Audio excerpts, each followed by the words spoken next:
សួស្តីបងប្អូនទី12ទាំងអស់គ្នាណាហើយយ៉ាងណាហើយខាងសល់តែមួយខែទៀតយើងដល់ថ្ងៃប្រឡងបាត់10នេះអញ្ចឹងនេះបងមានសំណួរចម្លើយ10ដើម្បីចែកចម្លែកដល់ពួកយើងត្រៀមប្រឡងបាត់10នេះអញ្ចឹងយើងចូលដល់សំណួរទី1គេសួរថាតើអាស៊ានជាអ្វីកម្ពុជាចូលជាសមាជិកអាស៊ានទទួលបានផលប្រយោជន៍អ្វីខ្លះអញ្ចឹងអាស៊ានគឺជាសមាគមប្រជាជាតិអាស៊ីអាគ្នេយ៍ហើយកម្ពុជាទទួលបានផលប្រយោជន៍ពីការចូលជាសមាជិកអាស៊ានដូចជាកម្ពុជាអាចធ្វើទំនាក់ទំនងពាណិជ្ជកម្មជាមួយនឹងប្រទេសជិតសមាជិកនៅក្នុងតំបន់កម្ពុជាមានឱកាសប្រកួតប្រជែងខ្ពស់ជាមួយនឹងប្រទេសក្នុងតំបន់ធ្វើឲ្យសេដ្ឋកិច្ចរីកចម្រើនកម្ពុជាទទួលបានកំណើនភ្ញៀវទេសចរកម្ពុជាបានចូលរួមដោះស្រាយបញ្ហាផ្សេងៗជាមួយអាស៊ាននិងមានការផ្លាស់ប្ដូរផ្នែកចំណេះដឹងសង្គមវប្បធម៌កីឡាពីប្រទេសសមាជិកទាំងអស់កម្ពុជាទទួលបានផលចំណេញយ៉ាងច្រើនពីការអភិវឌ្ឍនៅវិស័យផ្សេងៗដូចជា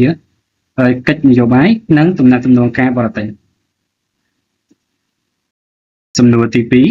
តើអាណាព្យាបាលបារាំងបានផ្ដល់ផលវិជ្ជមានណាវិជ្ជមានអ្វីខ្លះអញ្ចឹងចំណុចវិជ្ជមាននិងអវិជ្ជមានសម្រាប់កម្ពុជាក្រោមអាណាព្យាបាលបារាំងមាន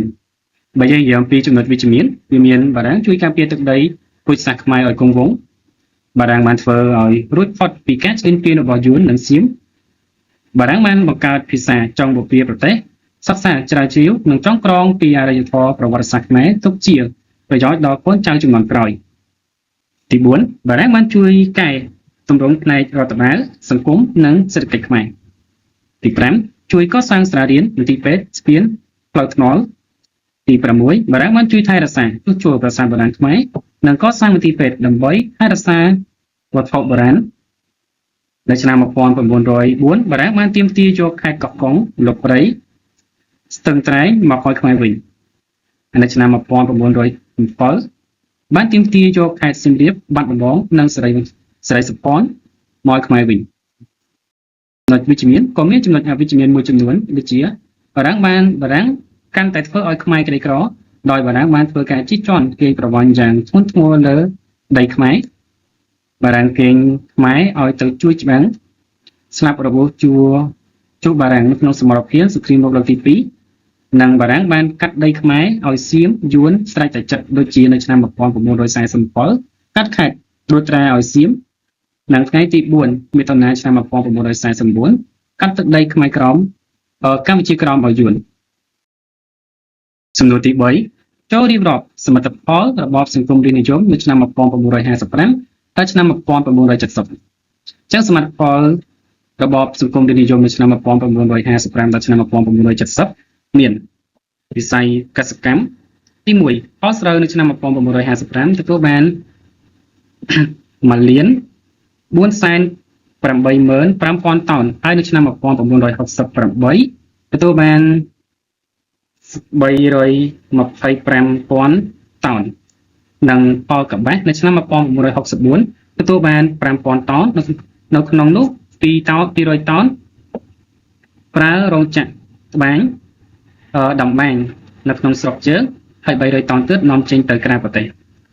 ក្រៅនិងទី3ផលចិញ្ចឹមនៅឆ្នាំ1965គោមានចំនួន680,000 ក្បាលជ្រូកមានចំនួន980,000 ក្បាលទីរដ្ឋាភិបាលបង្កើតរុក្ខវិទិវានៅគ្រប់ខេត្តនិងវិស័យនេសាទមានការរីកចម្រើនឲ្យកត់សម្គាល់និងអាចបម្រើជីវភាពប្រជាពលរដ្ឋកម្ពុជានៅក្នុងនិងនាំចេញក្រៅពីនេះរដ្ឋាភិបាលបានបង្កើតក្រុមគ្រូពេទ្យដើម្បីព្យាបាលជំងឺសត្វវិស័យគមនាគមន៍នៅឆ្នាំ1954ពង្រីកកំពង់ផែភ្នំពេញនិងកសាងកំពង់ផែទឹកប្រៃនៅក្នុងក្រុងព្រះសីហនុទី2ឆ្នាំ1951កសាងផ្លូវជាតិលេខ4ពីភ្នំពេញក្រុងព្រះសីហនុប្រវែងប្រហែលជា227 គីឡូម៉ែត្រទី3ពង្រឹងអាកាសយានដ្ឋានអន្តរជាតិពោធិ៍ចិនតុងនិងអាកាសយានដ្ឋានអន្តរជាតិសៀមរាបទី4នៅឆ្នាំ1960កសាងផ្លូវរថភ្លើងភ្នំពេញក្រុងព្រះសីហនុប្រវែង270 គីឡូម៉ែត្រនៅឆ្នាំ1961ព្រះរាជាណាចក្រកម្ពុជាបានភ្ជាប់ខ្សែទូរស័ព្ទជាមួយនឹងក្រុងតូក្យូ San Francisco អូសាកា នៅឆ្នាំ1966ក៏សាងស្ពានជ្រោយចង្វារមិត្តភាពកម្ពុជាជប៉ុនឆ្លងកាត់ទន្លេសាបប្រវែងប្រហែលជា710ម៉ែត្រទីឯផ្នែកវិស័យពាណិជ្ជកម្មទី1ក្រុមហ៊ុនពាណិជ្ជកម្មធំៗរបស់បារាំងនិងសាខាក្រុមហ៊ុនរបស់ USA បានដាក់វិនិយោគពន្ធនៅកម្ពុជានៅឆ្នាំ1953រដ្ឋាភិបាលបានបង្កើតក្រុមហ៊ុនពាណិជ្ជកម្មក្រៅប្រទេសបានប្រកួតប្រជែងជាមួយនឹងបារាំង USA ជប៉ុននៅឆ្នាំ1964រដ្ឋាភិបាលក្រុមហ៊ុនពាណិជ្ជកម្មថ្មីឈ្មោះក្រុមហ៊ុនអារ៉ហននីរ៉ហននៅឆ្នាំ1964ដដែលរដ្ឋាភិបាលបានបង្កើតក្រុមហ៊ុនជាតិនៃការចែករំលែកទំនិញនាំចូល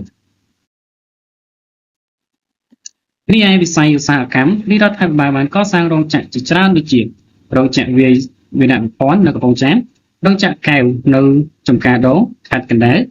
រោងចក្រស៊ីម៉ងតចក្រីទីងនៅខេត្តកំពតរោងចក្រស្ពកំពង់ត្រាចនៅខេត្តកំពង់ស្ពឺរោងចក្រកណ្ដាលប្រទេសដីឥដ្ឋរោងចក្រក្រដាសស្លូតក្រចេះរោងចក្រក្រចៅដូចជាវនៅបាត់ដំបងនិងរោងចក្រស្រាបៀរនិងដំឡើងត្រាក់ទ័រក្រុងសីហនុរីឯវិស័យវប្បធម៌រដ្ឋាភិបាលបានយកចិត្តទុកដាក់លើវិស័យសិក្សាធិការជាតិដោយបណ្ដុះបណ្ដាលគ្រូបង្រៀនការកសាងសាលារៀនចាប់ពីថ្នាក់បឋមដល់សាកលវិទ្យាល័យនិងបានបញ្ជូននិស្សិតខ្មែរឲ្យទៅសិក្សានៅបរទេសជាច្រើនជាពិសេសនៅបរទេសជាពិសេសប្រទេសបារាំងលើកស្ទួយវិស័យកីឡាយកចិត្តទុកដាក់លើវិស័យសាសនាដោយបានបង្កើតពុទ្ធ